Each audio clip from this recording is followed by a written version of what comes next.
அது கண்டிப்பா ஏற்றுக்கொள்ள முடியாது. பிரதானத்துவம் இந்த கூட்டத்துக்கு கூட்டப்பட்டது. ஏன் இவ்வளவு ஒரு கன்ஃபியூஷன்? நான் ரொம்ப சிம்பிளான ஒரு பர்சன். அவருக்கு வேற எந்த விதமான ரைட்ஸும் கிடையாது.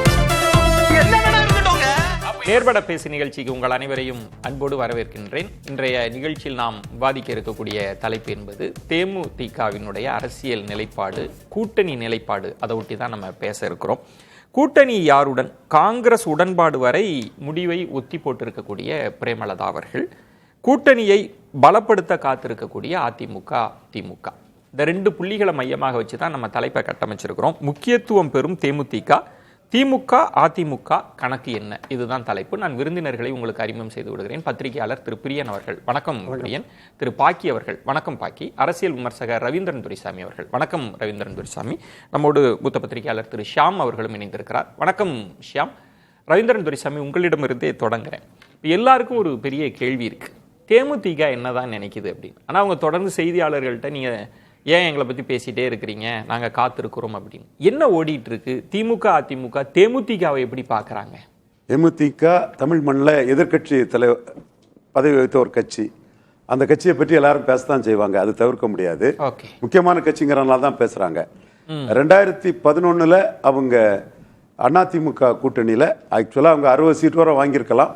41 சீட்டு வாங்கிக்கிட்டு அவங்க ஜெயலலிதா முதல்வர்னு கண்டஸ்ட் பண்ணி ஸ்வீப் பண்ணி அந்த அணி எதிர்கட்சி அந்தஸ்தை பெற்றது. அந்த அளவுக்கு மிகப்பெரிய வெற்றியை ஜெயலலிதாவை முதல்வராக்குறதுக்கு விஜயகாந்தோட பங்களிப்பு மிகவும் முக்கியமானது. அதுவரை ஜெயலலிதா பவர்ஃபுல்லாக இருந்தாலும் 37.5 விழுக்காடு வாக்கு எடுத்து 13 எம்பி சீட்டு ஜெயித்திருந்தாங்க. 10 விழுக்காடு வாக்கெடுத்த தேமுதிக சேரும்போது அந்த அணி ஒரு காம்பினேஷன் கூடி ஒரு கெமிஸ்ட்ரி ஒர்க் அவுட் ஆகி 50 விழுக்காடுக்கு மேலே வாக்கெடுத்து ஆட்சி அதிகாரத்தை கைப்பற்றினாங்க. அதற்கு பிறகு தேமுதிக இதுவரை வெற்றி வாய்ப்பை பெற முடியல. காரணம், அதிமுக ஜெயலலிதா அம்மையாருக்குள்ள ஓட் டிரான்ஸ்ஃபரிங் கெப்பாசிட்டி எடப்பாடி பழனிசாமிக்கு இல்லை. அவரோட ஓட் டிரான்ஸ்ஃபரிங் கெப்பாசிட்டிங்கிறது வந்து 2 ஜாதியோட கன்ஃபைன் ஆகி போயிட்டு, அதுலேயும் ஒரு ஜாதி தேமுதிகவுக்கு ஓட்டை டிரான்ஸ்ஃபர் பண்ணி கொடுக்க மாட்டாங்க. இதை நான் தெளிவாக ஆதாரத்தோட நான் சொல்கிறேன்னா, 2011க்கு பிறகு அவங்க ஆல்மோஸ்ட் அவங்க தலைமையில் ஒரு கூட்டணி என்டிஏல அவங்க தான் தலைமை. சரி, 14 சீட்டு தேமுதிக நின்னாங்க, 9 சீட்டு பாஜக நின்னாங்க. ஒரு கூட்டணி கட்சியோட தாமரை 8 சீட்டு தான், 9 சீட்டு தாமரையில் நின்னாங்க. பாமக 8 சீட்ல நின்னாங்க. இந்த அலையன்ஸ்ல 9 சீட்ல நின்ன பாஜக ஒரு 5.5 விழுக்காடு வாக்குகிட்ட எடுத்துட்டாங்க. 8 சீட்ல நின்ன பாமக ஒரு 4.5 விழுக்காடு வாக்கு எடுத்தாங்க. 14 சீட்ல நின்ன தேமுதிக 5.25 விழுக்காடு வாக்கு தான் எடுத்தாங்க. காரணம், அந்த அணியில பாஜக ஓட்டு அவங்களுக்கு டிரான்ஸ்பர் ஆகல. குறிப்பா மோடியை பிரைம் மினிஸ்டர் சொன்னதுல முக்கியமான ஒரு சோ எஸ் ராமசாமி ஒரு மூர்த்தி தான் ஆல் இண்டியா ஃபுல்லா ப்ரொமோட் பண்ணதுக்கு எஃபர்ட் எடுத்தாலும் சோ அதை முதல்ல சொன்னவர். அவர் என்ன சொன்னாருன்னா, பாஜக தாமரனுக்கு தொகுதியில் நீங்க ஓட்டு போடுங்க, மற்ற தொகுதியில் தேமுதிக ஓட்டு போடாண்டா ரெட்டால ஜெயலலிதாவுக்கு ஓட்டு போடுங்கன்னு அந்த பாஜக ஆதரவுல ஒரு முகமா கருதப்பட்ட ஷோவே அந்த கருத்தை சொன்னார். அதே போல டாக்டர் ராமதாஸ் 14 தொகுதியில் ஒரு தொகுதியில் கூட வன்னியர் விடலைங்கிறத தன்னுடைய கிளை அமைப்பான வன்னியர் சங்கம் மூலமா எல்லா தொகுதிகளிலையும் பிரச்சாரம் பண்ண மட்டுமில்ல, நான் ஓட்டு போட்டு வந்து நான் நோட்டாவுக்கு ஓட்டு போட்டேன்னு பெருமையா அதை காட்டினார். இது எல்லாமே வந்து பிரேமலதா, விஜயகாந்த் அம்மையார் மற்ற எல்லாருக்கும் முழுக்க தெரிஞ்ச விஷயம்தான். இந்த இடத்துக்குள்ள நாம பார்க்க வேண்டிய விஷயம் என்னன்னா, பாஜகவுக்குள்ள மைனஸ் அந்த கூட்டணியில் இருக்கும்போது தேமுதிகவை தாக்குது, பாமகவுக்கு மைனஸ் அந்த கூட்டணியில் இருக்கும்போது தாக்குது. ஆனா பாஜக ஓட்டும் பாமக ஓட்டும் அவங்களுக்கு சரியா டிரான்ஸ்பர் ஆகல. பாதிப்பு மட்டும் தங்க வருது, அவங்களுக்கு பலன் கிடைக்க மாட்டேங்குது. இதே நிலைமை தான் ஜெயலலிதா மறைவுக்கு பிறகு 2019லயும் அந்த கூட்டணிக்குள்ள அவங்க நிலைமை உருவாச்சு. அதே வேளை 2014 கலைஞர் புரட்சி தலைவிக்கு உள்ள ஒரு இம்பார்ட்டன்ஸை கொடுத்து அன்புமணி ராமதாஸ் வந்து தர்மபுரியில கேப்டன் விஜயகாந்த் ஒரு மாஸ் லீடரா காட்டி, அப்போ அவங்களுக்கு 1 லட்சம் ஓட்டுக்கு மேல தர்மபுரிக்குள்ள இருந்தது. அவரோட வெற்றிக்கு தெளிவா பயன்படுத்திக்கிட்டாங்க. அன்புமணி பெருந்தன்மையா கேப்டன் மறைவுக்கு பிறகு அந்த அஞ்சலி செலுத்தும் போது அதை அவரே பதிவு பண்ணியிருந்தார். இது நடந்த ஒரு உண்மை. அதே மாதிரி பொன் ராதாகிருஷ்ணன் வெற்றிக்கும் எங்க ஊர்ல விஜயகாந்த் மேல பற்றுதல் கொண்ட வாக்குகள் அப்படியே டிரான்ஸ்பர் ஆச்சு. சுருக்கமா புரிஞ்சுக்கிறேன். அதாவது பாதிப்பு தேமுதிகவுக்கு கிடைக்குது, பலன் கிடைக்கல எங்க அதிமுக பாஜக அணியில. இது அவங்களுக்கு தெரிஞ்சிருக்கு அப்படின்னா, அப்ப அடுத்த ஆப்ஷனை நோக்கி நகர்றதுல என்ன சிக்கல் இருக்கு? இல்ல ரெண்டு பக்கமும் பேச்சுவார்த்தை போயிட்டு இருக்கா? எப்படி புரிஞ்சுக்கிறது? திமுக சைடு தான் பேச்சுவார்த்தை பலமா போயிட்டு இருக்குது. ஏவா வேலு ஸ்டாலினோட நம்பிக்கைக்குரிய ஒரு அமைச்சர் பேசுறாங்கிறதான் தகவல். அதே வேளையில் அதிமுக தரப்பிலையும் வேலுமணி போன்றவங்க தேமுதிக இருக்கணுங்கிற ஒரு எண்ண ஓட்டம் இருக்கு. அந்த இடம் நீங்க சொன்னீங்கல்ல, அது ஒரு முக்கியமான கட்சி, அதுக்கு முக்கியத்துவம் இருக்கும் அப்படின்னு. 2021 கேபி முனுசாமி அவர்கள்ட்ட பேச்சுவார்த்தை நடத்தி எங்களை ரொம்ப இது பண்ணி இன்சல்ட் பண்ணிட்டாங்கன்னு வெளியில வந்து பயங்கரமா பேசினாங்க. பொதுக்குழு உள்ளரங்கத்துல பேசுறத வந்து வெளியில ஒளிபரப்பி மூலமாலாம் காமிச்சு சுதீஷ் பேசினது, விஜயபிரபாகரன் பேசினது, இப்போ 21 இல்லாத முக்கியத்துவம் 26 எப்படி வருது? இதாவது இதுல உடைச்சு பேசணும்னா இந்த முக்கியத்துவத்தையும் சொல்றேன், இன்னொரு ஹிடன் காரணத்தையும் சொல்லிடுறேன். டாக்டர் ராமதாஸ் வட தமிழகத்தில் வெற்றி வீரரா இருந்தார். 98 இருந்தே ஐயா ஐயான்னு கலைஞரும் புரட்சி தலைமையும் ஐயா ஐயான்னு அவரை கொண்டாடினாங்க. அந்த நிலைமையை மாத்தினது கேப்டன் விஜயகாந்த் தான். விருத்தாச்சலத்தில் நின்று பாமகவை தோற்கடிச்சதன் மூலமா 2009 அவருடைய அரசியல் நடவடிக்கை தான் ராமதாஸுக்குள்ள அந்த இம்பார்ட்டன்ஸை அடிச்சது. அதோட தாக்கம் கேபி முனுசாமிக்கு உதிரத்திலும் இருந்தது, இவர் துரைமுருகன் உதிரத்திலும் அது இருந்தது. இது வெளிப்படையா பேசக்கூடிய, இது கட்சி கணக்கு இல்ல, வேற கணக்கு. அந்த இடத்தை ஃபேஸ் பண்ணி தான் அவங்க அதிமுக அணிக்குள்ள பேசும்போது கேபி முனுசாமி தெளிவா பாமக தான் முக்கியம். அது வந்து எடப்பாடி பழனிசாமி ஏற்றுக்கிடாம கேபி முனுசாமியால் அதை செய்திட முடியாது.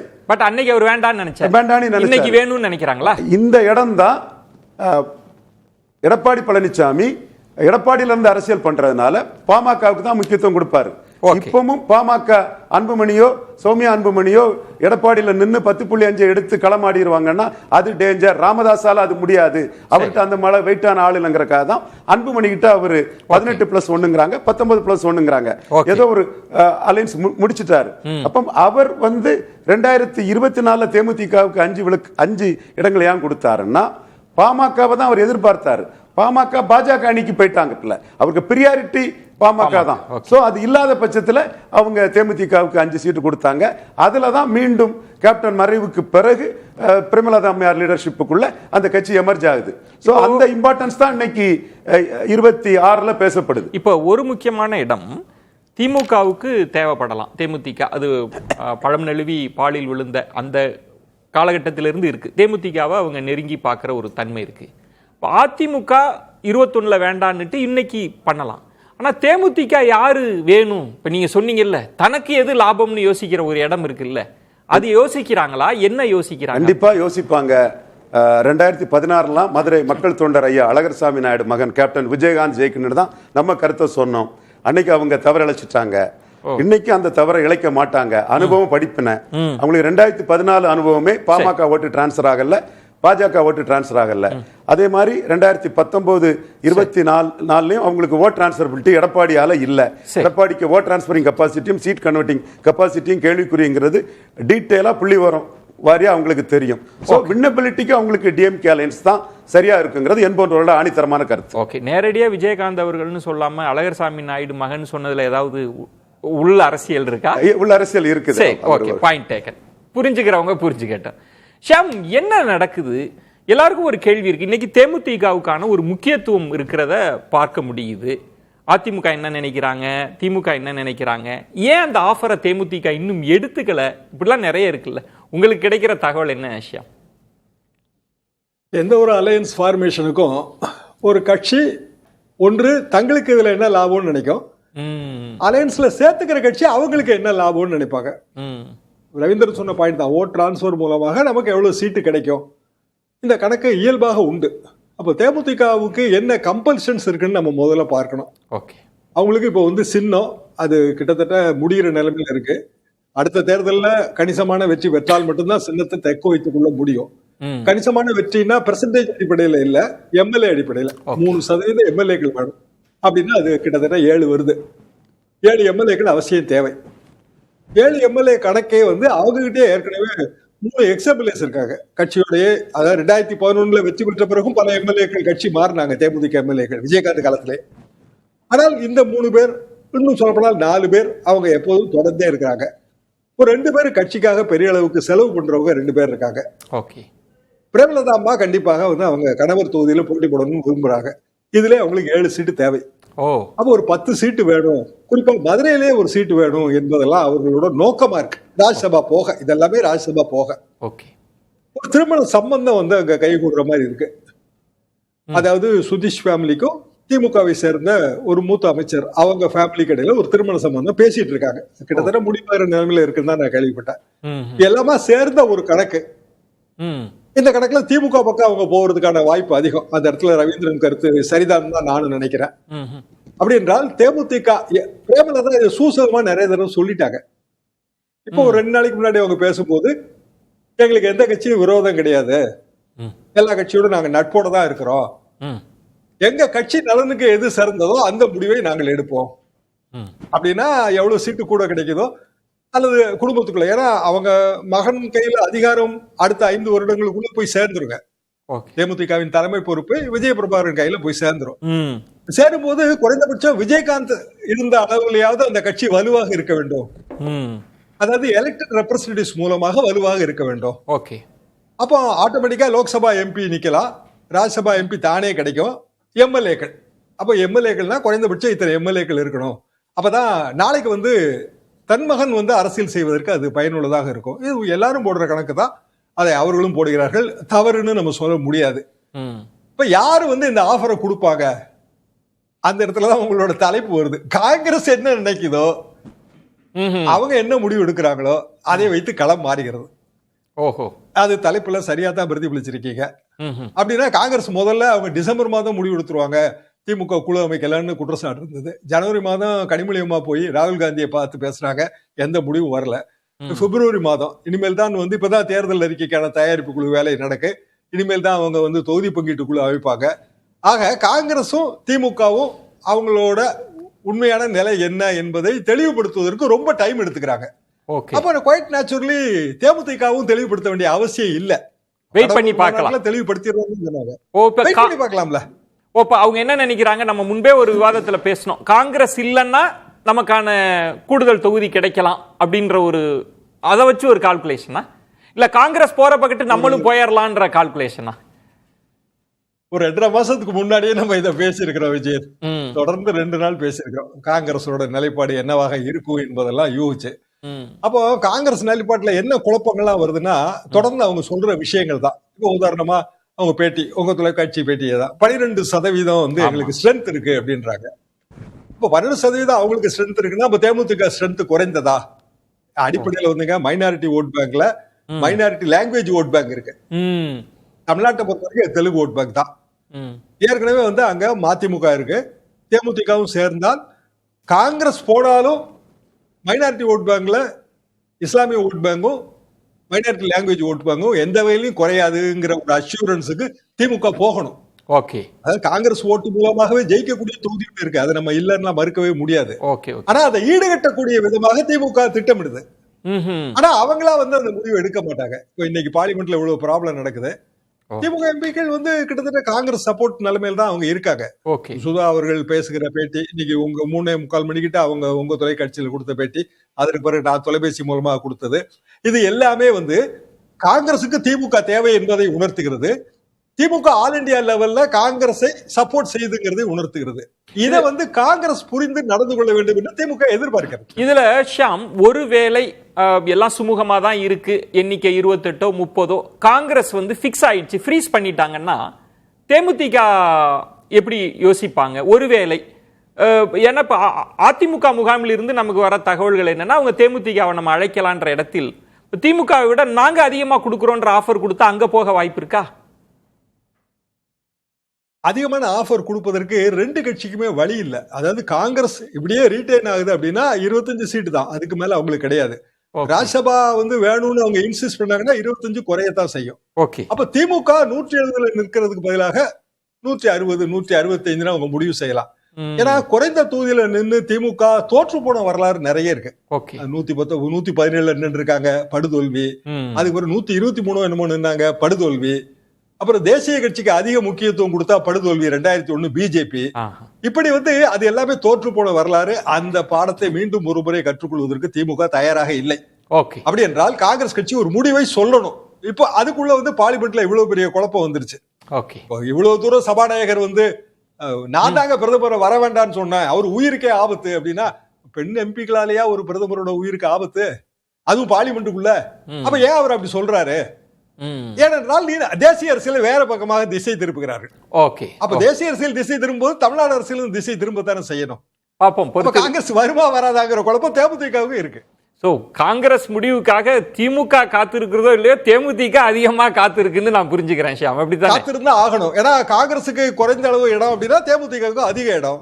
ஓகே ஓகே ஓகே, நம்ம பேசலாம். ஷியாம், பிரியன், இப்போ ஒரு முறை திருமாவளவன் அவர்கள் சொன்னார், நாங்கெல்லாம் கூட்டணிக்குள்ள இருக்கிறோம், கூட்டணிக்கு வெளியில இருந்து கடைசி வரை இருக்கிறதுல ஒரு பெரிய லாபம் இருக்கும், எல்லாம் வருவாங்க ஆஃபர், ஆனா நம்ம சிலதெல்லாம் விட்டுட்டு கொள்கைக்காக இருக்கோம் அப்படின்ற ஒரு துணியில பேசியிருந்தாங்க. இன்னைக்கு அந்த இடத்துல தேமுதிக வெளியில இருக்கு, எல்லா கட்சியும் அழைப்புன்றது. இப்போ கூட்டி கணக்கு எது பார்த்தாலும் என்ன இடங்களா, இல்ல காங்கிரஸ் முடிவா, இல்ல ஆஃபரை பாக்குறாங்களா, இல்ல அவங்கள கோமா சொல்றாங்க, அப்படிலாம் ஒண்ணுமே இல்லை, நாங்க அறிவிப்போம், அப்படிலாம் எதுவும் சொல்லாதீங்கன்ற தன்மையும் நீங்க எப்படி இதை புரிஞ்சுக்கிறீங்க? அது இந்த எலெக்ஷனோட முக்கியத்துவத்தை காமிக்கிறது. பைபோலர் பாலிடிக்ஸ்லேருந்து ஷிஃப்டாக இருக்குது ஆக்சுவலாக தமிழ்நாடு பாலிடிக்ஸ். ஓகே, ஸோ அதோட இம்பார்ட்டன்ஸ் இது காமிக்குது ஆக்சுவலாக. ஆனால் வந்திருக்கிற புது பிளேயர் என்ன மாதிரி டேமேஜ் பண்ணுவார் அப்படின்ற ஒரு விஷயம் இருக்குது. அதில் தான் இப்போ எல்லாமே அவரை ஒரு வாய்ப்பாக வச்சுட்டு எல்லாருமே கேம் ஆடிட்டு இருக்காங்க. அங்கே போயிடுவோம். காங்கிரஸ் உட்பட அதுதானே பண்ணுறாங்க. ஆட்சியில் பங்கு கொடுக்குறீங்களா இல்லையா, அதிகாரங்கள் கொடுக்குறீங்களா இல்லையா, அங்கே ஒரு பக்கம் பிரவீன் சக்கரவர்த்தி என்னெல்லாம் உங்கள் டிவியில் பேசிகிட்டு இருக்கார், அந்த மாதிரி பல விஷயங்கள் போயிட்டுருக்கு இல்லையா. ஸோ அதனால் வந்து பாயிண்ட் என்னென்னா வந்து அந்த விஜய் இங்கே வந்தது தமிழ்நாடு பாலிடிக்ஸை கொஞ்சம் திசை மாற்றிருக்கு. அவருக்கு செல்வாக்கு என்ன இருக்குது, அவருக்கு யார் ஓட்டு வரும், இதெல்லாம் ஒரு விவாதத்துக்குரிய ஒரு விஷயம். ஆனால் அவர் வந்திருக்கிறதுனால இந்த பைபோலர் பாலிடிக்ஸ் கொஞ்சம் ஒரு இதுக்கு தாக்குதலுக்கு உள்ளாயிருக்கு ஆக்சுவலாக. ஸோ சில கட்சிகளுக்கு அட்வான்டேஜாக இருக்கு. அது காங்கிரஸுக்கு முக்கியமாக அட்வான்டேஜாக இருக்கு. ஓகே, இப்போ காங்கிரஸ் இப்போ இந்த மாதிரியான ஒரு கேம் ப்ளே பண்ண வேண்டிய அவசியமே இல்லை. இதுவே போன எலெக்ஷன் அவங்க இது மாதிரி ப்ளே பண்ணாங்களா? இல்லை, உடனே சேர்ந்துட்டாங்க, எல்லாம் முடிஞ்சு போச்சு. இல்லை, பட் இந்த எலெக்ஷன்ஸில் அவங்க கேட்கக்கூடாதுலாம் கிடையாது, அதிக சீட்லாம் கேட்கறதுலாம் அவங்க உரிமை தான், அது வேற விஷயம். பட் இதை தேமுதிகவோட லிங்க் பண்ணுறதுனா தேமுதிகவோட விஷயம் என்னன்னா, தேமுதிக இந்த எலெக்ஷன்ஸ் ஏன் முக்கியம் அப்படின்னு சொன்னால் விஜய் எவ்வளோ டேமேஜ் பண்ணுவார் தெரியாது இல்லையா. அப்போ 500 ஓட்டோ 1000 ஓட்டோ எல்லாமே முக்கியமாக இருக்குது. ஓகே, எவ்வளோ கட்சியை நீங்கள் சேர்க்குறீங்க, எதிராளியை எவ்வளோ பலவீனமாக்குறீங்கிறது இங்கே ரொம்ப முக்கியம். அப்போ அதில் தான் இங்கே கேம் ஆடி. அப்போ 500 ஓட்டு 1000 ஓட்டு உங்களோட ஷேர்னா அதுக்கு தகுந்த சீட்டுன்னு தானே பேசப்படும். ஆனால் ஏன் இது இன்னும் அப்படி ஏன் ஒரு முடிவுக்கு வராமல் இருக்கு, என்ன காரணம்? இல்லை, அது ரெண்டு அதாவது திமுக அதிமுக ரெண்டு கூட்டணியுமே வெற்றியை நோக்கி போகும்போது 1000 ஓட்டோ 500 ஓட்டோ முக்கியங்கிறது பல பேரை சேர்க்குறாங்க வச்சுக்கோங்க. இப்போ தினகரனை சேர்த்ததுனால ஒரு குறிப்பிட்ட ஏரியாவில் அவங்களுக்கு அட்வான்டேஜ் இருக்கலாம். தேமுதிகவை சேர்த்ததுனால ஒரு காஸ்ட் நியூட்ரல் பார்ட்டியாக இருக்குது. எந்த ஜாதி நெகட்டிவ் ஓட்டு கிடையாது. தேமுதிகவுக்கு நெகட்டிவ் ஓட்டு கிடையாது. தேமுதிகவை நீங்கள் கூட்டணியில் சேர்த்துட்டீங்கன்னா இந்த ஜாதி உங்களுக்கு ஓட்டு போட மாட்டான், அந்த ஜாதி உங்களுக்கு ஓட்டு போட மாட்டான்ற விஷயம் கிடையாது. யோசிக்க தேவையில்லை, அப்படி தேவையில்லை. பரவலா உங்களுக்கு தமிழ்நாடு முழுக்க பரவலா அவருக்கு ஒரு ஓட்டு இருக்கு, அவங்களுக்கு ஒரு ஓட்டு இருக்கு. அது 2000 இருக்கலாம், 1000 இருக்கலாம், இல்லை 3000 கூட இருக்கலாம். விஜயகாந்த் இருந்தபோது உங்களுக்கு வன்னியர்கள் பிளஸ் பட்டியலினம் 2 பேருமே போத்து விருதாச்சலத்திலையும் ரிஷிவந்தியத்திலையும் அவரோட பிரச்சாரத்திலே போயிருக்கேன். 2 தரப்புமே அவரை அப்படி கொண்டாடினாங்க ஆக்சுவலா. அதெல்லாம் பெரிய விஷயம். அதே சப்போர்ட் பேஸை இப்போ மெயின்டைன் பண்றாங்களான்னா கண்டிப்பா அதுக்கான ஒரு சந்தேகம் பிரியன். இப்போ பாமக இருக்குல்ல, அவங்க நினைச்சிருந்தா கூட அப்படி ஒரு டிலே பண்ணிருக்கலாம். ஆனா இமீடியட்டா இபிஎஸ் அவங்கள பாக்குறாங்க, ஒப்பந்தம் முடியுது இல்லை. அது மாதிரி ஏன் தேமுதிகவுக்கு முடியாததுக்கு என்ன காரணம்? ஏன் அதை எப்படி? பாமகவையும் நீங்க தேமுதிகவை ஒப்பிட முடியாது. அது ஒரு குறிப்பிட்ட ஏரியாக்குள்ள ஆபரேட் ஆகிற பார்ட்டி. இது இமீடியட்டா ஆமா, இவங்க பேன் தமிழ்நாட்டில் இருக்காங்க, தமிழ்நாடு முழுக்க இருக்காங்க. அவங்க எல்லா ஏரியாலும் இருக்காங்க சொல்ல முடியாது. மத்திய வட மாவட்டங்கள்ல கொஞ்சம், அப்புறம் சேலம் டிஸ்ட்ரிக்ட், தருமபுரி, அதோட தான் அவங்க. சவுத்துல பாமகவுக்கு என்ன இருக்கு? சவுத் அப்படி கிடையாது. தேமுதிகவுக்கான டிமாண்ட் அதிகமாயிடுச்சு. அதான் அவங்களுக்கு பேன் தமிழ்நாடு முழுக்க ஏதோ ஒரு ஓட்டு இருக்கு சார் அவங்களுக்கு. அந்த ஓட்டை வச்சு அவங்க சில போது அது 0.43% இருக்கலாம். போட்டி போற இடத்த பொறுத்து இருக்கு. நீங்க சொல்லுவது விஜய் வந்ததுனால ஒரு டேமேஜ் கண்ட்ரோல் மாதிரி தேவைப்படுறாங்க. தேமுதிக புரிஞ்சிருக்கு, திமுகவுக்கும் தேவைப்படுறாங்க, அதிமுகவுக்கும் தேவைப்படுறாங்க. ஸோ அந்த விதை வச்சுட்டு பிரேமலதா சத்ரியனாவோ சாணக்கியனாவோ மாறுறாங்க வச்சுக்கோங்களேன். நாங்கள் இதுவரையும் சத்ரியனா இருந்தோம், இனிமேல் சாணக்கியா மாற போகிறோன்றாங்க. சாணக்கியனா மாதிரி அவங்க அவங்களோட வருத்தம் என்னென்னா, நாங்கள் கட்சிகளோட கூட்டணி பேச்சுவார்த்தை நடத்தினா நாங்கள் செய்கிறது பேரம், ஆனால் மற்ற கட்சிகள்லாம் நடத்தினா அது தேர்தல் பேச்சுவார்த்தை அப்படின்னு அவங்களுக்கு ஒரு வருத்தம் இருக்குது. அதனால் நம்ம பல விஷயங்கள் அவங்களுக்கு பல விஷயங்களை முன்னாடி வைக்கிறாங்க. இப்போ ஒரு விஷயம் சொன்னார் ஷியாம் சார், திருமணம் சம்பந்தப்பட்ட ஒரு விஷயத்தையும் உள்ளே கொண்டு வந்தார். ஒரு கல்லூரி சம்பந்தப்பட்ட விஷயமும் உள்ளே இருக்குது. அது உள்ள கல்லூரியை வித்துட்டாங்க. அந்த விற்கப்பட்ட கல்லூரி விஷயம் மறுபடியும் தேர்தல் கூட்டணி பேச்சுவார்த்தையில் அடிபட்டு இருக்கு. இதெல்லாம் சம்பந்தம் இல்லாத சில விஷயங்கள்லாம் உள்ள வருது, எல்லாம் சேர்ந்தது எல்லாமே சேர்ந்து உள்ள வருது. இது வாங்கின திமுக எம்எல்ஏ அவர் வந்து என்னடா இதுக்கு நமக்கு என்ன சம்பந்தம் இருக்கு, தேர்தல் பேச்சுவார்த்தைக்கு நமக்கு என்ன சம்பந்தம் இருக்கு, அவர் யோசிப்பார் வாங்கின திமுக எம்எல்ஏ. ஸோ அந்த மாதிரி இருக்கிற விஷயத்தை நம்ம பார்க்கறோம் நம்ம. ஸோ அதனால தேமுதிகவை பொறுத்த மட்டும் அவங்களுக்கு 8 சீட்டோ 6 சீட்டோ, திமுகவுக்கு என்ன பிரச்சனைனா இவங்களை சேர்த்துக்கிறது வந்து ரொம்ப விரும்புறாங்க, வரணும்னு விரும்புறாங்க. ஆனால் அவங்களுக்கு என்ன பிரச்சனைனா இவங்க கேட்குற சீட்டை கொடுக்க முடியாது. இருக்கிற 4 பேர் காத்துட்டு இருக்காங்கல்ல, ஒரு ஆழ்கடல் அமைதியோட காத்துட்டு இருக்காங்க. யாரு? விசிகா, சிபிஐ, சிபிஎம், மதிமுக. ஒரு பெரிய ஒரு அமைதி அது உள்ள புதஞ்சிருக்கு. ஆக்சுவலா ஏதாவது தேமுதிகவுக்கு 3 சீட் 4 சீட் அதிகமா போச்சு, அவங்களோட இது அப்பதான் அவங்களோட ரியல் விஷயம் வெளில வரும். அதனால திமுகவுக்கு கொள்கை ரீதியா உள்ள இருக்காங்க நிறைய. பாருங்க, ஷியாம் அவர்கள் காங்கிரஸ் முடிவுக்காக தேமுதிக காத்திருக்கு. தேமுதிகவுக்கு எவ்வளவு கொடுக்க போறாங்கன்னு மத்த கூட்டணி எல்லாம் சைலண்டா பாத்துட்டு இருக்காங்க. அதுல வந்து அவங்க வெயிட் பண்ணிட்டு இருக்காங்க. அதுல ஏதாவது ஒரு அசைவுகள் நகர்வுகள் கொஞ்சம் இவங்களுக்கு ஒரு பிரச்சனையை தோற்றுவித்து வச்சுக்கோங்க. இல்லைங்க தேமுதிக புதுசா வந்திருக்கு, அவங்களுக்கு ஒரு 8 சீட் கொடுத்துடலான்னு இருக்கோம், இல்லை 8+1 10+1 ஏதோ ஒன்று கொடுக்குறான்னு வச்சுக்கோங்க. அப்போ இந்த கூட்டணி கட்சிகள் சும்மா இருக்க மாட்டாங்க. 3 தேர்தல் அவங்க கூட ஒரு ஃபார்முலா இருக்குல்ல, காங்கிரஸுக்கு ஓகே ஒரு ஃபார்முலா, அடுத்து விசிகா தேமுதிக அடுத்த கிரேட், அது மாதிரி எல்லாம் ஆப்ஷன் ஒத்துக்க மாட்டாங்கன்றீங்களா? இந்த எலெக்ஷன்ஸ்ல நாங்க டபுள் டிஜிட்னு விசிகா ஏற்கனவே சொல்லிட்டாங்க எங்களுக்கு வேணும்ட்டு.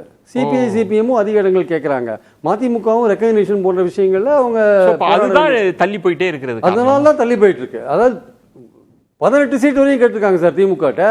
18 வரையும் கேட்டிருக்காங்க. அதை வந்து இப்ப 8 குறைச்சிருக்காங்க. ஆக்சுவலா அந்த 8 வந்து திமுகவுக்கு பிரச்சனையா இருக்கு. ஏன்னா இவங்களுக்கு 8ன்னா அப்ப சிபிஐ சிபிஎம் எம்டிஎம்கே அவங்க எல்லாருக்கும் 8 கொடுக்க வேண்டியிருக்கும்ல. இதுல நம்ம திமுக மட்டும் பேசுறமே, ஒருவேளை அதிமுக அவங்க ஒரு வியூகத்துல நாங்க 10 தரோம் அப்படின்ற மாதிரி வந்துருச்சுன்னா திரும்பவும் டிமாண்ட் ஏறி அவங்க பாஜகவுடைய அவங்க சீட் ஷேரிங்க வந்து ஒழுங்கா முடிக்க முடியாது திண்டாடுறாங்க அதிமுக. அவங்க 60ல இருந்து இறங்கி 40 வந்து 35க்கு 40க்கு இடையில ஊசலாட்டம் ஆடி அவங்களுக்கு வந்து பாஜகவே ஃபைனலைஸ் பண்ண முடியாது இருக்காங்க. இந்த 2 கட்சிகளுக்கு என்ன சார் பிரச்சனை தெரியுமா சார்? அவங்க போட்டி போய் இவங்க கொடுத்தா கூட்டணி கட்சிகளுக்கு அதிகாரங்கள் கொடுக்க அவங்க போட்டி போடுற தொகுதிகள் எண்ணிக்கை குறைய அவங்க மெஜாரிட்டி வாங்குறதுக்கான வாய்ப்பும் குறைஞ்சிட்டே இருக்கு. இயல்பாவே அது கூட்டணி ஆட்சிக்கு போயிடும். அந்த நிலைமைக்கு போக கூடாதுன்னு திமுகவும் கேர்ஃபுல்லா இருக்காங்க, அதிமுகவும் கேர்ஃபுல்லா இருக்காங்க. அதனாலதான் தேமுதிகவோட டிமாண்ட் இருக்குல்ல, அதை ஏத்துக்கிறதுல 2 கட்சிக்கும் ஒரு தயக்கம் இருக்கு.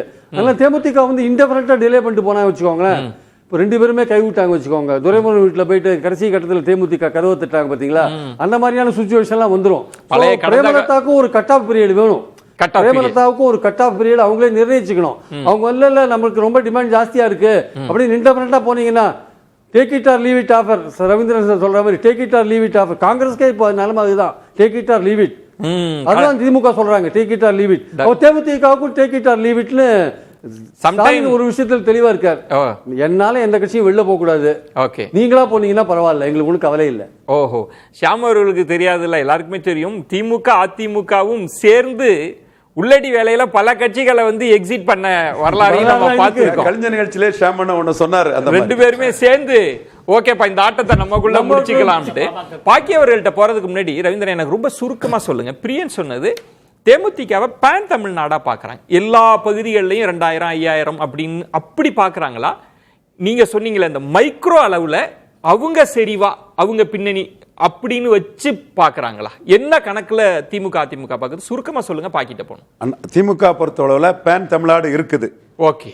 பட் சோசியல் போலரைசேஷன்ல அவங்க இப்ப வெற்றி பெற்றிருக்கக்கூடிய அவங்களுக்கு நார்த்லயும் வெஸ்ட்லயும் வந்து தேமுதிக இருந்தா அவங்க பண்ணக்கூடிய ப்ரோ வெள்ளாள கவுண்டர் ப்ரோ வன்னியர் அரசியலோட நான் வெள்ளாள கவுண்டரையும் நான் வன்னியர்களையும் கன்சால்டேட் பண்றது ரொம்ப லகுவா போயிடும் அவங்களுக்கு. சோ அதுக்காக காத்திருக்காங்க. கண்டிப்பா. பாக்கி நீங்க எப்படி பாக்குறீங்க? ஏன்னா தேமுதிகவை மையமா வச்சுதான் நம்ம பேசுறோம். 2 பேரும் கட்சிகளுக்கான அழைக்கும் இருக்கிறது, முக்கியத்துவமும் இருக்கு, அதே நேரத்தில் சவால்களும் இருக்கு. இது எப்படி நீங்க எப்படி புரிஞ்சுக்கிறீங்க? நம்ம ஃபோக்கஸ் வந்து திமுக கூட்டணி, அண்ணா திமுக கூட்டணி அண்ட் தேமுதிக, இந்த 3 நிலையில் இருக்கிறவங்களுக்கும் 3 விதமான நிர்பந்தம் இருக்கு. ஓகே. அதிமுகவுக்கு திராவிட முன்னேற்ற கழக அரசுக்கு எதிரான வாக்குகள் சிதறக்கூடாது, அப்போ நாம தேமுதிகவை அக்காமடேட் பண்ணணும். இது அவங்களுக்கு உள்ளாத நிர்பந்தம். தேமுதிகவுக்கு ஒரு நிர்பந்தம் உண்டு. என்னன்னா ஒரு 8 இடங்கள் 9 இடங்களை போட்டிட்டு ஒரு கணிசமான வாக்குகள் பெற்றாதான் நம்ம மாநில கட்சிங்கிற அந்தஸ்தே நிலைநிறுத்திக்க முடியுங்கிற நிர்பந்தம் அவங்களுக்கு. அதனால நிச்சயமா ஏதாவது ஒரு கூட்டணி சார்ந்து தான் இருக்க வேண்டிய கட்டாயம். அப்படி இல்லை, இன்னைக்கு அனௌன்ஸ் பண்ணியிருக்காங்க 234 தொகுதிக்கும் விருப்ப மனு கேட்டிருக்காங்க. அப்படி 234 தொகுதி தேமுதிக நிற்பதற்கான சான்சஸே இல்லை. அவங்களே சொல்றாங்க நாங்க கூட்டணிக்கு தான் போறோம்ன்றத சொல்லிட்டாங்க. இது எப்ப இதுக்கு 234 தொகுதிக்கு விருப்ப மனு கேட்கணும்? இடத்தை பொறுத்துக்கலாம்ல, இடத்தை ஃபைனலைஸ் பண்ணிட்டு அப்புறம் கேட்கலாம்ல. எங்க பலம் தான், எங்க பலத்தை பாருங்க. அதுக்கு உண்டான காரணம் வேற. நான் அதுல ஒரு மெசேஜ் இருக்கு, நான் சொல்றேன். அது அடுத்தது கேட்ட சொல்றேன். திராவிட முன்னேற்ற கூட்டணிக்கு என்ன ஒரு நிர்பந்தம் அப்படின்னு கேட்டீங்கன்னா, ஏற்கனவே காங்கிரஸ் வெளியில இருக்குமா போகுமா அப்படின்னு தெரியல. அது இருக்குமோ இல்லைங்கிறத நம்ம டிபேட் பண்ணல. ஆனால் தேமுதிகவை உள்ளே கொண்டு வருவதன் மூலம் மற்ற கட்சிகளில் அதிக சீட்டுன்னு கேட்கறாங்கல்ல, அதை பிளாக் பண்ணலாம். அல்லது குறைந்தபட்சம் இல்லை பத்தியா இவங்களும் வந்துட்டாங்க, எப்படி கொடுக்க முடியும் அப்படிங்கிற ஒரு யதார்த்தமான லாஜிக்கலான பாயிண்ட்டை அவங்க வைக்கிறதுக்கு வாய்ப்பு இருக்கு. பிளஸ் வாக்குகள் தேமுதிகவினால கிடைக்கக்கூடிய வாக்குகளை திமுக கூட்டணிக்கு டிரான்ஸ்பர் ஆகிறதுக்கான சாத்தியக்கூறுகள் இருக்கு. இதெல்லாம் தான். ஏன்னா திமுகவை கடுமையாக விமர்சித்தாலும் கூட அப்பா ஒரு இடத்துல வந்துட்டோங்கிற எண்ணம் தொண்டர்கள் கொண்டு இன்றைய தினம் தேமுதிக தொண்டர்கள் மனச்சோர்வில் இருக்காங்க. இந்த 3 விதமான நிர்பந்தங்கள்ல அந்த 3 வித நிர்பந்தத்துல ஒரு 2 தான் நம்ம எடுத்துக்க முடியும். தேமுதிக ஏதேனும் ஒரு கட்சியோடு தான் கூட்டணி சேர முடியும். நிச்சயமாக தாவேக்கோடு சேர முடியாது. அன்டெஸ்டட், அது நம்ம தலை சொல்லி பார்த்துட்டோம். நாம் தமிழர் சேர்க்க முடியாது. ஸோ இருக்கிற 4 முனையில இந்த 2 தான் இருக்கு. அது ஏடிஎம்கே உண்மையில அந்த ஆஃபரை கொடுக்குறாங்களா? ஏன்னா மாவட்ட செயலாளர் கூட்டத்தில் பேசியதாக சில தகவல்கள்லாம் இருக்கு. ரவீந்திரன் துரைசாமி அவர்கள் சொன்ன மாதிரி சிலர் இல்ல ஏன் நம்ம கொண்டு வரலாமேன்ற தன்மை. பிரியன் சொன்ன முக்கியமான பாயிண்ட், விஜயினுடைய வருகை டோட்டல் சமன்பாடுகளை மாற்றி இருக்கிறதுல அதிமுக உண்மையிலே மனப்பூர்வமா தேமுதிகவுக்கான இம்பார்ட்டன்ஸை உணர்ந்து அழைக்கிறாங்களா? அப்படித்தான் சார். ஏன்னா வாக்குகள், அதாவது மற்ற கட்சிகளை தேமுதிக வருகையை ஒட்டி மற்ற கட்சிகளை வேறத்தை தள்ளி நமக்கு சாதகமாக அமைச்சுக்கலான்ற திமுகவுக்கு உள்ள நிர்பந்தத்தை விட திமுகவுக்கு எதிரான வாக்குகள் சிதறக்கூடாது என்ற முக்கியத்துவம் அதிமுக தலைமையிலான என்டிஏக்கு இருக்கு. நிர்பந்தம் அவங்களுக்கு இந்த நிர்பந்தத்தை விட கூடுதல் அவங்களுக்கு இருக்கிறதுனால தேமுதிகவை கொண்டு வரணும். பெரிய அதுல ஒரு ராஜ்யசபா சிக்கல் இருக்கு. ஏற்கனவே திரு அன்புமணி அவர்களுக்கு அவங்க கொடுக்குறாங்க அப்படின்னா இன்னொன்னு நீங்க தேமுதிகவுக்கு கொடுக்கணும். இன்னொன்னு கூட இருக்கு, ஜி.கே. வாசன் கூட எம்பி பதவி கொடுக்கணும் அப்படின்னா சொல்லப்படுது. அப்படின்னா கிட்டத்தட்ட அதிமுகவுக்கு இல்லாம இருக்கும். அந்த இடத்துக்கு நகருவாங்க. அதை இன்சிஸ்ட் பண்ணாதீங்க, பின்னாடி பாத்துக்கலாங்கிற ஒரு ஏற்கனவே பின்னாடி பார்த்துதான் இல்ல பாக்கி ஏற்கனவே பின்னாடி பாத்துக்கலான்றதுதான் அவங்களுக்கு மிகப்பெரிய வருத்தம். இப்ப ஷியாம் அவர்கள் சொன்ன மாதிரி இன்னைக்கு கூட்டணி பேச்சுவார்த்தையே எப்படி, ஒரே ஒரு விஷயம் தான் பாக்கி, இப்போ கூட்டணி பேச்சுவார்த்தையே எப்படின்னா 10 சீட்டு பிளஸ் ராஜ்யசபா 15, இப்போ இப்படி அப்படி ஆகி போச்சு பேச்சுவார்த்தைன்னு. அதுவும் தேமுதிக விடாப்பிடியா இருக்கிறாங்க ராஜ்யசபால. ஏடிஎம்கேவால அது முடியுமா? ஏடிஎம்கே ஆஃபர் பண்ணுவாங்களா? ஒரு சின்ன தகவல், கடந்த முறை எடப்பாடி இந்த இப்பவே தரேன்ற மாதிரி சொன்னதனால தான் அதை நம்பி அதை ஒரு இஷ்யூ ஆக்கி பிரேமலதா பேசினாங்க. தவிர இப்பவே அலையன்ஸ் பேசும்போதே கொஞ்சம் பொறுத்துக்குங்க, பின்னாடி கொடுக்குறது. ஏன் இவருக்கு ராஜ்யசபா கொடுத்து கமல்ஹாசன் கொடுத்தாங்கல்ல, அந்த மாதிரி கொஞ்சம் தள்ளி பொறுத்துருங்க சொல்றதுக்கு இப்பவே சொல்லி கன்வின்ஸ் பண்ணலாம். அதை ஏற்றுக்கொண்டால் இந்த வாக்குகள் சிதறக்கூடாது. என்ன திமுகவை அதிகமாக விமர்சனம் செய்திருக்கிறது அதிமுகவை விட. இது ஒரு பக்கம். பேன் தமிழ்நாடு பார்ட்டிங்கிறது தேமுதிகக்கு மட்டுமல்ல விஜய்க்கும்னு நான் சொல்றேன். மூன்றாவது என்னோட பார்வை என்னன்னா, தேமுதிக இந்த கம்யூனல் போலரைசேஷன் கொண்டு வர முடியாதுன்னு நினைக்கிறேன். எம்ஜிஆர், ஜெயலலிதா, கருணாநிதி, விஜயகாந்த், விஜய், கமல்ஹாசன் இவங்களுக்கெல்லாம் நான் இப்போ திரைப்பட நடிகர்கள் அந்த பார்க்கல, இவங்களுக்கெல்லாம் பரவலான ஒரு வரவேற்பு இருக்கு. அதுல நீங்க ரொம்ப நுணுக்கமா இல்ல அதுல ஒரு நுணுக்கமான ஒரு டேட்டா நீங்க பாருங்க. பிரியன் அவர்கள் சொன்ன மாதிரி நெகட்டிவ் ஓட்ஸ் தேமுதிகவுக்கு இல்லை. ஆனால் தமிழகம் முழுவதும் பார்க்குறப்ப சில பகுதிகளில் செறிவா வாக்கு வாங்குறாங்க. அப்போ அது கேஸ்ட் போலரைசேஷன் இருக்கா இல்லையா அந்த இடத்துல? நீங்க இப்போ பேன்னா இல்லையே ஷியாம் அவர்கள் குறிக்கிட விரும்புறாங்க. லாங்குவேஜ் போலரைசேஷன் இருக்கு, பெரிய இருக்கு, மற்ற கட்சிகளுக்கு இருக்கிற மாதிரி இல்ல. பாமக pocket based caste oriented party, தேமுதிக பாக்கெட் பேஸ்ட் பார்ட்டி. அதுக்குள்ள வித்தியாசம். ஓகே பாக்கி ப்ளீஸ். இல்ல இப்ப திரும்ப திரும்ப விஜய் பத்தி சொல்வது மைனாரிட்டி ஓட்டு அது கூட நான் நம்பல. விஜய்ங்கிற ஒரு கவர்ச்சிகரமான நடிகர், வசீகரமான ஒரு நடிகர், சூப்பர் ஸ்டாருக்கு அடுத்த நிலையில் இருக்கு. அந்த பார்வை தான் இருக்குமே. விஜய் ரசிகர்கள்லாம் பாத்தீங்கன்னா அந்த அவர் சார்ந்து இருக்கிற சமயத்தை மதத்தை சேர்ந்தவர்கள் தான். சரி, அதே அந்த அடிப்படையில் தான் தேமுதிகவை வைக்கிறேன். ஏன்னா அது விஜயகாந்த் இப்போ முக்கியத்துவத்தை புரிஞ்சுக்கிட்டாச்சு. இது எப்படி நகரும்னு நினைக்கிறீங்க? நீங்க சொல்ற மாதிரி 2 பேருமே ராஜ்யசபா ஆஃபர் பண்ணலாம், 2 பேருமே அதிக இடங்கள்லாம் எங்க போக வாய்ப்பு என்ன, எப்படி புரிஞ்சுக்கிறீங்க? அது நமக்கு கிடைச்ச தகவல் ரவீந்திரன் சார் சொன்னாரு, திமுகவை நெருங்கி போவதற்கான சான்சஸ் இருக்கு அப்படின்றது. என்ன காரணம்னு நான் நினைக்கிறேன்னா, ஏற்கனவே நீங்க சொன்னது இப்ப நான் உங்க பாயிண்ட் என்டாஸ் பண்றேன். ஏற்கனவே ராஜ்யசபா கேட்டோம், போன தேர்தலில் போன முறையே இவங்க தரேன்னு சொன்னாங்க, தரல என்கிற ஏமாற்றத்தை பிரேமலதா பல தளங்களை வெளிப்படுத்தி இருக்காங்க. நீங்க சொன்னது மாதிரி ராஜ்யசபால தே ஆர் வெரி கீன். இன்னும் ஒரு படி மேல தன்னுடைய மகனை மத்திய அமைச்சர் ஆக்கணும்னு சொல்லியிருக்காங்க. அதெல்லாம் சாத்தியம் வேணா. அந்த மத்திய அமைச்சர் ஆக்கணும்னா டெல்லி தான் முடிவு பண்ணணும், பாஜக தான் முடிவு பண்ணணும். அதுக்கான சாத்தியக்கூறு இருக்கான்னு தெரியாது. அப்படியே இந்தியா அலைன்ஸ்ல இப்ப அது ஒண்ணு போல இருக்கு. பிளஸ் ராஜ்யசபா மாதிரி ஒரு மத்திய இணை அமைச்சர்னு ஒண்ணு பேசப்படுது போல இருக்கு. அது ஒரு சும்மா போட்டு வைக்கிறாங்கன்னு நினைக்கிறேன். அதுல they are not so serious. But Rajya Sabha ஒரு சீட் வேணுங்கிறதுல குறியா இருக்காங்க. ஓகே, அந்த அடிப்படையில் பாத்தீங்களா, ஓகே, திமுகவுக்கு அதுல பெரிய ரிசர்வேஷன் இருக்கு. இப்ப பல நேரங்களில் நீங்க பல கூட்டணி கணக்குகள் இப்ப இங்க இருக்கிற எல்லா பத்திரிகையாளர்கள்லாம் நீங்க பார்த்திருப்பீங்க. இப்போ ஒருத்தருக்கு ஆஃபர் இருக்கு, நமக்கு தேவைப்படுதுன்னா ஆஃபர் கூடிக்கிட்டே போவாதா? அதிமுக அணி ஓகே திமுகவுக்கு போயிடக்கூடாதுன்னு முடிவு எடுத்தா என்ன வேணாலும் செய்யலாம் இல்லையா? அப்படி ஒரு அதிமுக அணியில அத்தகைய ஆஃபர் இல்ல. அப்படியா? பாக்கி சொன்னதுல அவர் சொன்னாரு. அதுக்குள்ள உள்ள ஒரு நுணுக்கமான ஒரு விஷயம் என்னன்னா, 2024 எடப்பாடி பழனிசாமி கூட அலையன்ஸுக்கு யாருமே இல்லை. ஓகே, அண்ணாமலை அமைச்ச அலையன்ஸுக்கு தான் ஆட்கள் சேர்த்தாங்க. அண்ணாமலை எடப்பாடியை விட அணி அமைக்கிறதுல ஒரு கெப்பாசிட்டி உள்ளவர்னு ஒரு பெரிய கட்சியை வச்சு எடப்பாடி அமைக்க முடியாத ஒரு அணியை ஒரு அதிகாரத்தை பயன்படுத்தி அண்ணாமலை அமைச்சாரு. அப்ப அண்ணாமலை அமைச்ச அணியில நின்னது பாமக. பாமக கேண்டிடேட்டையே விக்கிரவாண்டியில அண்ணாமலை தான் ஒரு லீடராட்டு அனௌன்ஸ் பண்ணாரு. ஆனா இவங்க ராஜ்யசபானி வரும்போது தங்கள் அணியில நின்ன 24 நின்ன தேமுதிக விட பாமகவுக்கு முக்கியத்துவம் கொடுத்தாங்க. காரணம், அன்புமணியோ சௌமியா அன்புமணியோ 10.5 மையமா வச்சு எடப்பாடியில் நின்னா தனக்கு சிக்கலாயிரும், வன்னியர் எழுச்சி தனக்கு சிக்கலாயிரும்ங்கிற அந்த பாமக ஃபியர்ல, வன்னியர் ஃபியர்ல தான் எடப்பாடி தன்னுடைய அரசியல் நகர்வுகளை செய்தார்.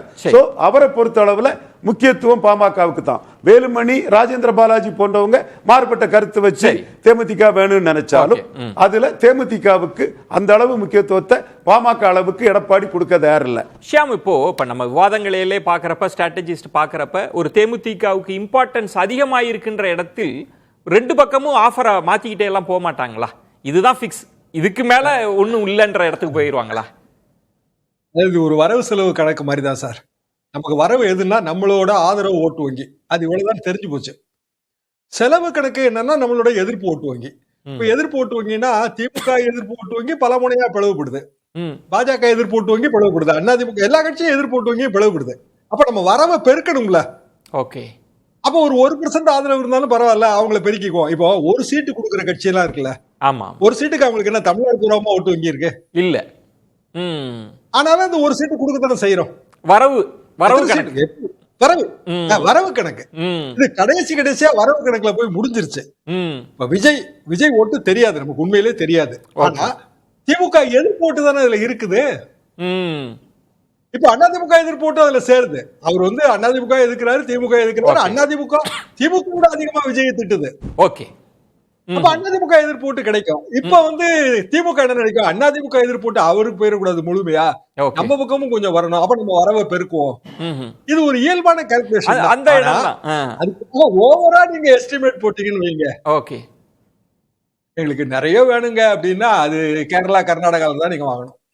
பிரியன், அப்படிதானா? ஒரு அளவு தான் அனுமதிப்பாங்களா? அதுக்கு மேல 2 பக்கமுமே கை விரிச்சிருவாங்களா? கூட்டணிக்கு தலைமை தாங்குற கட்சிக்கு அவங்களுக்கு ஒரு இது இருக்கும் இல்லையா, ஐடியா இருக்கும் இல்லையா. ஸோ நம்ம எவ்வளோ போன வாட்டி 158 தொகுதிகளில் உதயசூரியன் சின்னம் போட்டி போட்டுது, அதை இந்த வாட்டி எவ்வளோ குறைக்க முடியும்? ஷாம் சார் சொல்கிற மாதிரி 170, 175க்குள்ளே அவங்க லிமிட் பண்ணிப்பாங்க. அப்போ இருக்கிறத ஒரு 18ஓ 13ஓ பிரித்து கொடுக்கறதுக்கான வாய்ப்புகள் இருக்குது. அதுக்குள்ளே யார் யார் அகாமடேட் பண்ணணுமோ அதுதான் பண்ணுவாங்க. இப்போ ராஜ்யசபா பற்றி பாக்கி பேசினார். ஆக்சுவலாக அதிமுகவோட வந்து பிரேமலதா இன்னும் டிசைட் பண்ணாத இருக்கிறதுக்கு காரணம் அந்த ராஜ்யசபா அந்த மார்க் இன்னும் கன்ஃபார்ம் பண்ணலை. ஏன்னா அன்புமணி கொடுக்க போகிறாங்களா, தினகரன் கொடுக்க போகிறாங்களா, இல்லை தேமுதிக கொடுக்க போகிறாங்களா, இருக்கிறது 2 வேகன்சி. திரு வாசன் அவங்க இருக்காங்க, வாசன் இருக்காங்க. இவ்வளோ பேர் 4 பேர் இருக்கும்பொழுது 2 வேகன்சியை வச்சுட்டு அவங்க கட்சிக்காரங்களுக்கும் கொடுக்க வேண்டியிருக்கு. அப்போ யாரை வந்து எடப்பாடி ஏமாத்த போறாரு இந்த வாட்டின்றது ஒரு கேள்விக்குறி. மறுபடியும் தேமுதிகவை ஏமாத்திட்டா என்ன பண்றது? பிரியன், நீங்க யாருக்கு கொடுக்க போறாருன்னு சொல்லுங்களேன். ஏன் நெகட்டிவா பாக்க? அரசியல் எப்போதுமே நெகட்டிவா தான் திங்க் பண்ணணும், பாசிட்டிவா இருந்தா நல்லது. எப்போதுமே நெகட்டிவா போயிட்டு தான் அது பாசிட்டிவா வரும். ஒரு பிரேக் உண்மையான இடம் யாருக்கு இதயத்தில் இடம் அப்படி வச்சுங்க. உண்மையான இதயத்தில் இடம்ன்றது. இப்போ நம்ம அடுத்த கட்டத்துக்குன்னா நீங்க சொன்ன பாயிண்ட்ல தாவேகா வருகைக்கு பிறகுதான் அந்த ஈக்குவேஷன்ஸ் எல்லாம் மாறுது அப்படின்னா 2 பக்கமுமே ஆஃபர் இருந்துகிட்டு தானே இருக்கும். அது ஒரு வகையில தேமுதிக அதனால அதை வெயிட் பண்ணிட்டே இருக்காங்களா, கடைசி பெஸ்ட் ஆஃபரை எடுக்கலாம், அப்படி புரிஞ்சுக்கலாமா அதை? இல்லை, அதாவது நம்ம விஜய் பிரபாகரன் சொன்ன மாதிரி தேங்காய் உடைச்ச போது 2ஆ பிளந்தது இல்லை. அவர் 2ஆ பிளந்ததுன்னா திமுக அதிமுக 2 பேர்ட்ட தான் பேச்சுவார்த்தை. தாவேகா வந்து இவங்க வந்து ஒரு ஆப்ஷனாக பயன்படுத்தலை. பிரேமலதா வந்து தாவேகா ஒரு ஆப்ஷனாக பயன்படுத்தலாம். பட் அந்த வாக்கு சதவீதம் இவங்களை டிஸ்டர்ப் பண்ணுதா? பெருங்கட்சிகள் 2 திமுக அதிமுக. அதாவது நான் ஏற்கனவே சொன்ன மாதிரி தான் அந்த 500 ஓட்டு 1000 ஓட்டு டிஃபரன்ஸில் வந்து 4 முனை போட்டியில் தோக்கிறதோ ஜெயிக்கிறதோ இருக்கிறதுக்கான வாய்ப்பு இருக்கும்போது எல்லோரையும் அரவணைத்து கொண்டு போக வேண்டும். தனியரசையும் அரவணைத்துக்கணும், இவரையும் கருணாநிதியை அரவணைத்துக்கணும் அப்படின்ற ஒரு விஷயம் இருக்கும்போது திமுக வந்து எதிராளிகளை பலவீனப்படுத்துறதுன்னு ஒரு ஸ்ட்ராட்டஜி ஒர்க் பண்ணும்போது தேமுதிக வந்து அங்கே முக்கியத்துவம் பெறதை பார்க்குறோம். இன்சிடென்டலி பார்த்தீங்கன்னா தேமுதிக வந்து ஒரு பேன் தமிழ்நாட்டில் எல்லாம் இருக்கிறதுனால அவங்க வந்தால் நல்லதுன்னு அவங்க நினைக்கிறாங்க. ஆனால் வந்து தமாக வந்து தேமுதிகவுக்கு ஒரு ஆப்ஷனாக இல்லை. இல்லை கிடையாது, அது இல்லை. இதுவரையும் அது மாதிரி ஒரு செய்தியே கிடையாது. அவங்க பேசுகிற மாதிரி எந்த செய்தி, ஏன்னா அவங்களுக்கு வந்து ஒரு பெனிஃபிட் கொடுக்குற அளவுக்கு தமாக அங்கே இல்லை. ராஜ்யசபா தாவேகாவோட தேமுதிக பேச்சுவார்த்தையை நடத்தல. ஏன்னா தாவேகானால எந்த விதமான பெனிஃபிட்டும் அவங்களுக்கு கொடுக்க முடியாது. பிரேமலதா எதிர்பார்க்கிற பல விஷயங்களை தாவேகானால கொடுக்க முடியாது. ராஜ்யசபா சீட்டோ இல்ல அதிக சீட் கொடுக்கலாம், பட் வின்னபிலிட்டி இருக்கிற ஸ்ட்ரைக்கிங் ரேட் இருக்குல்ல, அதுக்கான வாய்ப்புகள்லாம் கிடையாது ஆக்சுவலா. அதனால தேமுதிகவை பொறுத்த மட்டும் 2 சைட்ல இருந்தும் ஆஃபர்ஸ் இருக்கு. ஆனால் அதிமுகவுக்குள்ள ஏன் போகாத தயங்குறாங்கன்னா அந்த கட்சிக்குள்ளேயே அதிமுக கூட்டணி வேண்டான்றாங்க. தேமுதிக கட்சிக்குள்ளேயே பழைய கசப்புகள்லாம் இன்னும் இருக்கு. அதிமுக கூட்டணி நமக்கு வேண்டாம். பாஜகவுக்கு இங்க எதிர்ப்போட்டுகள் ஜாஸ்தியா இருக்கிறதுனால சி ஓட்டர்ல கூட பாத்தீங்கன்னா 45% பாஜக எதிர்ப்போட்டு தான் திமுக போறது அது பெரும்பாலும். அதனால பாஜக கூட்டணிக்குள்ள நம்ம போக வேண்டாம், திமுகவுக்கு ஒரு வெற்றி வாய்ப்பு இருக்கு அப்படின்னு தேமுதிக நம்புறாங்க. அதனால அந்த கூட்டணிக்கு போலான்னு திமுக கூட்டணிக்கு போலான்னு தேமுதிக நினைக்கிறாங்க, மாவட்ட செயலாளர்கள் நினைக்கிறாங்க. ஷியாம், இதுல செங்கோட்டையன் அவர்கள் சொன்ன மாதிரி நாங்க யார்ட்டையாவது பேச்சுவார்த்தை நடத்தினா டெல்லியில இருந்து வந்துடுறாங்க அப்படின்ற ஒரு விஷயத்தையும் பார்க்கிறோம். ஏன் ஓபிஎஸ் சைலன்ஸ், அதை கூட நம்ம தனிச்சு பேச வேண்டி இருக்கு.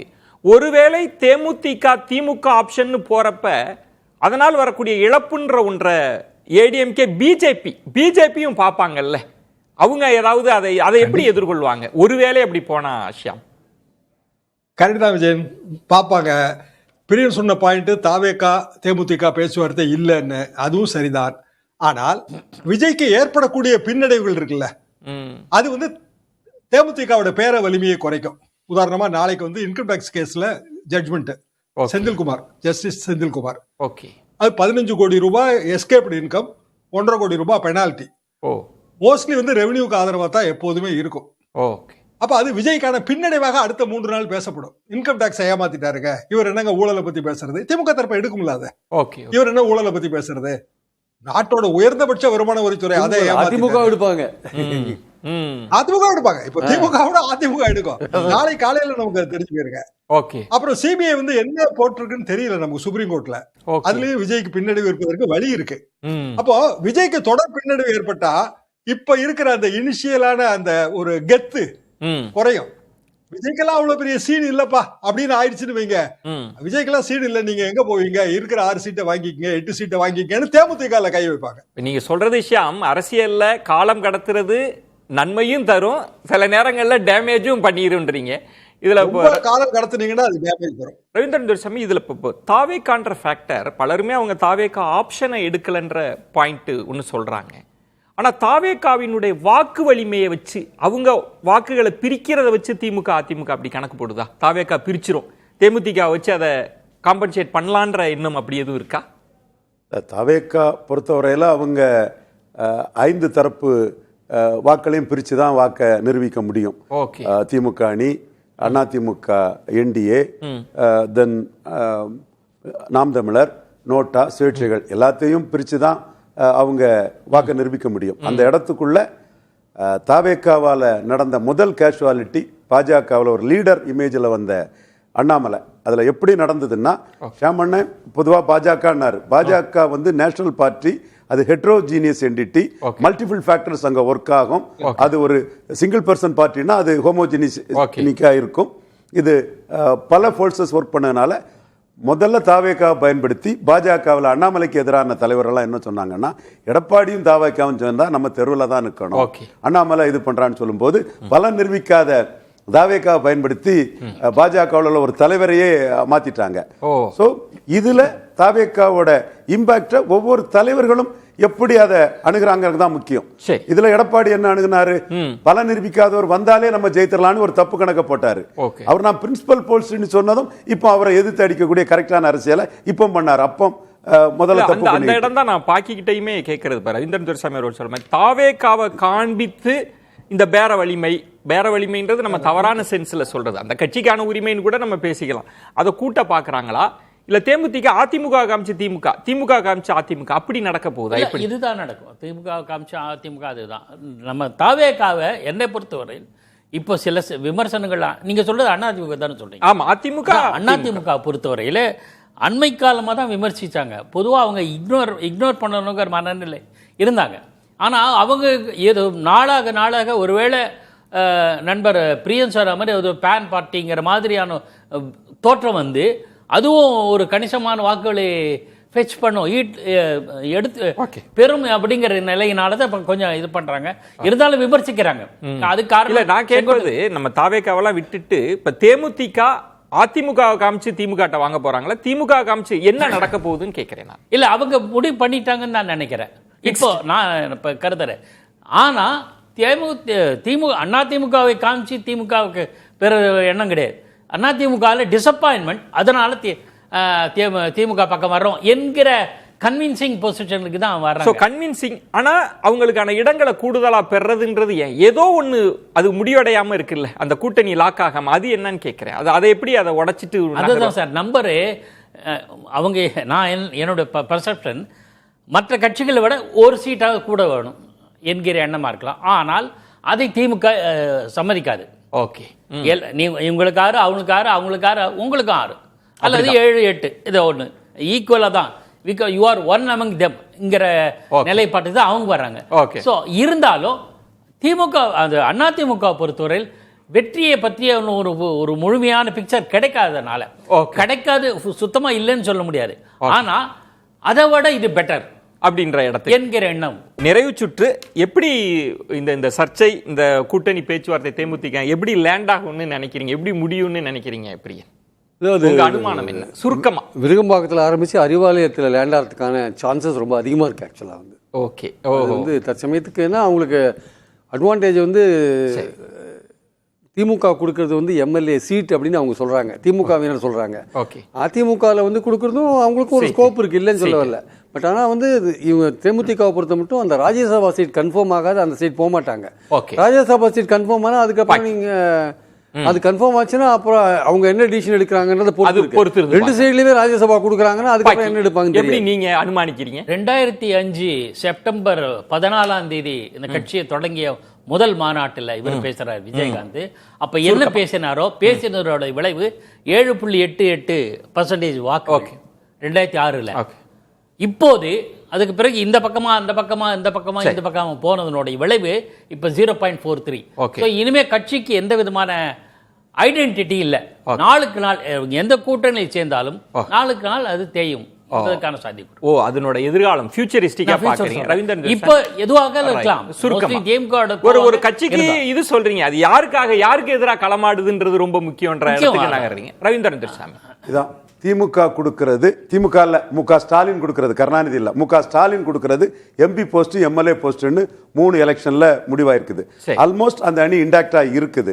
அப்படி இருக்கும்போது தேமுதிக பொறுத்தளவுல திமுக ஸ்டாலின் கொடுக்கிறது எம்எல்ஏ பதவி, எம்எல்ஏ போஸ்ட். எடப்பாடி கிட்ட வாங்குறது ஓட் டிரான்ஸ்பரிங் கெபாசிட்டியும் சீட் கன்வெர்ட்டிங் கெபாசிட்டியும் எடப்பாடி கேள்விக்குறி மட்டும் இல்ல, கூட இருக்கக்கூடிய பாஜக பாமகவும் கடந்த காலத்துல எப்படி இருந்திருக்கிறது தேமுதிகவுக்கு தெரியும். ஷியாம், ரொம்ப சுருக்கமா எப்படி இந்த இது லேண்ட் ஆகுன்றதுதான். ரொம்ப சுருக்கமா சொல்றதா இருந்தா திமுக வந்து எந்த எவென்ச்சுவாலிட்டிக்கும் தயாரா இருக்கு சார். காங்கிரஸ் இல்லாட்டாலும் சரிதான், தேமுதிக வராட்டாலும் சரிதான். நம்ம எப்படி வெற்றி பெற முடியும்? அதுக்கான புள்ளி விவரங்களை தயார் பண்ணி வச்சிருக்காங்க. எல்லாமே போஸ்ட் எஸ்ஐஆர் சினோரியோ அத சொல்லிட்டே இருக்கிறீங்க நீங்க. ஓகே, பொறுத்திருந்து பார்க்கலாம். பிளான் பி, பிளான் சிக்கு எல்லாம் தயாராயிட்டாங்க அப்படின்னு பொறுத்திருந்து பார்க்கலாம். விருந்தினர்களுக்கு என்னுடைய நெஞ்சம் நிறைந்த நன்றிகளை தெரிவித்துக் கொள்கிறேன். மற்றொரு தலைப்புல சந்திக்கிறேன். நன்றி, வணக்கம். அது கண்டிப்பா ஏற்றுக்கொள்ள முடியாது. பிரதான கூட்டப்பட்டு ஏன் இவ்வளவு ஒரு கன்ஃபியூஷன்? நான் ரொம்ப